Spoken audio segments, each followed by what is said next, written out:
Ilang segment ng Eat Bulaga apektado di umano ng mataas pa ring presyo ng gasolina. Buwan nga ng Abril noong nakaraang taon, 2025, nang simulang ilunsad ng Eat Bulaga ang Sugod Mall mga kapatid alternatibo sa original na segment nilang Sugod Bahay mga kapatid. Ito ang naging paraan ng show upang maging ligtas at makaiwas sa heat stroke ang mga host, production staff, at lalo na ang mga kababayan nating pumipila sa barangay dahil sa sobrang init ng panahon. Bago nga sila muling bumalik sa barangay noon, halos 2 buwan din sumugod ang The Barkads sa iba't ibang branches ng Fisher Mall at Robinsons Mall sa Metro Manila hanggang sa Dasmariñas, Cavite. At nito nga lang nakaraang buwan, April 15 taong kasalukuyan, dahil sa muli na naman nararanasang matinding init ng panahon, ibinalik muli ng Eat Bulaga ang pagsugod sa mall. Kasama sila Jose Manalo, Riza May Dizon, Ian Red, Yonyul Kim, at the clone artists na sila Lucky Robles at Mang Domeng.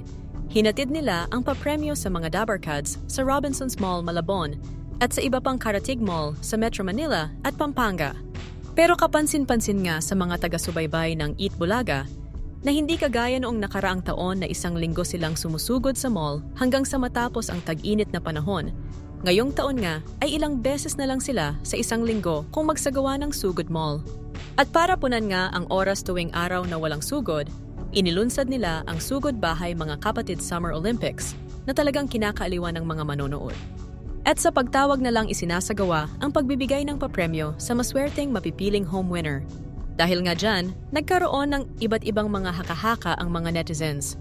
Ayon sa ilan, baka daw hindi pumapayag ang ilang mall na doon magsagawa ang show ng Sugod Mall dahil masyadong madaming tao na hindi naman talaga pagbili sa mall ang pinunta at maaring makasagabal sa totoong mga customers.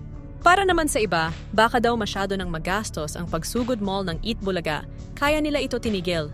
Sobrang taas ng gasolina para sa biyahe, magbabayad pa sila sa venue, at mag-hire ng dagdag tao para sa security. Hindi katulad sa barangay na libre lang ang lugar at nabibigyan pa sila ng libreng assistance. Gayunpaman may sugod mall man o wala, ang importante ay nakakapagbigay pa rin ng saya at papremyo ang Eat Bulaga sa ating mga kababayan.